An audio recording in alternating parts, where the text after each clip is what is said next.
In my business, you know, I need to cover water quickly. Major league fishing, you guys have all seen how quick that happens. Same thing in the bass elites. You've got to find a pattern and a pattern quickly, and there's no better bait for me to do that than the S-Crank. You know, right here I've got a 1.2 MB Phantom, one of my all-time favorite colors in this really clear water like this. You can see through it.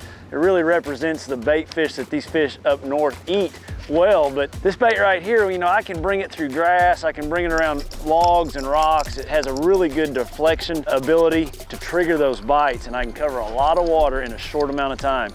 You know, generally with square bills, you know, they're built to deflect. That's what people want them to do, but they have to make contact with a rock, with a log, to actually make them deflect. That's what separates the Megabass, you know, STW square bill, that it has that built-in deflection into it. You know, the hunt for center, the escape action that this bait has, you can trigger those bites in open water without having to hit something, is really something that separates it. So, you know, for me, I'm gonna throw these square bills on most of the time pretty heavy line, a quick retrieve gear ratio reel. I'm gonna make multiple casts, you know, all different angles on laydowns, on logs, on docks, and try to make contact with whatever you can. Pause it, rip it, change your retrieve very, very often to figure out exactly what it's gonna take to get those fish to bite.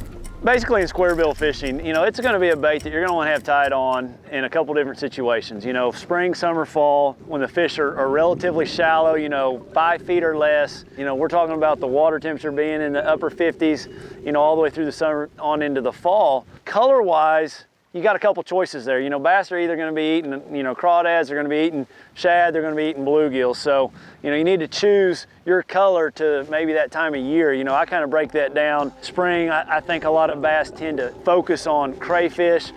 Summer, I think they tend to focus on bluegills, and fall, they really focus on shad. You know, just as a starting point, those might be some areas to give you a starting point on colors to choose. Then as far as size, when I choose a size, a lot of times that's gonna be the body of water that I'm fishing. You know, some bodies of water, I don't know, throw an example out there, Ohio River, 10 pounds is gonna be a great stringer, so you're probably not gonna throw that big 2.0, you know, square bill. You're gonna throw the 1.2, or maybe if you're down on Rayburn or Lake of the Ozarks, I'm gonna throw that bigger square bill because they are tended to eat those bigger profile bait fish, and they're bigger fish in general. So usually a rule of thumb, I'll start out with the smaller bait, and then I'll keep moving up until I notice that they're not fully getting that bait. You know, a lot of times you'll have a fish just swipe at it. Maybe you'll get the back hook only. That's when I'll downsize to the next size smaller. You know, one misconception that I've learned through my years of tournament fishing all across this country, you know, early on, I really thought square bills were limited to rocks, riprap, laydowns.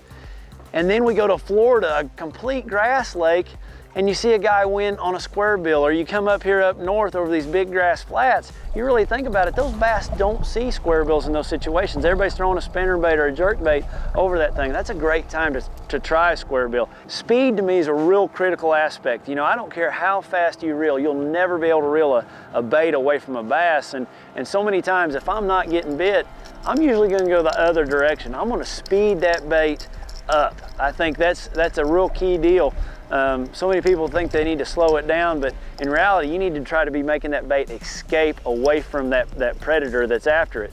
And then with the Megabass bait that separates it from everything else, it's got that built-in escape action, that secondary bait movement that Megabass has instilled in this bait, that it's always hunting for center. It's got that escape action. It'll escape away out to the side just a little bit and then come back to center without having to hit something. Just an added attribute of the bait.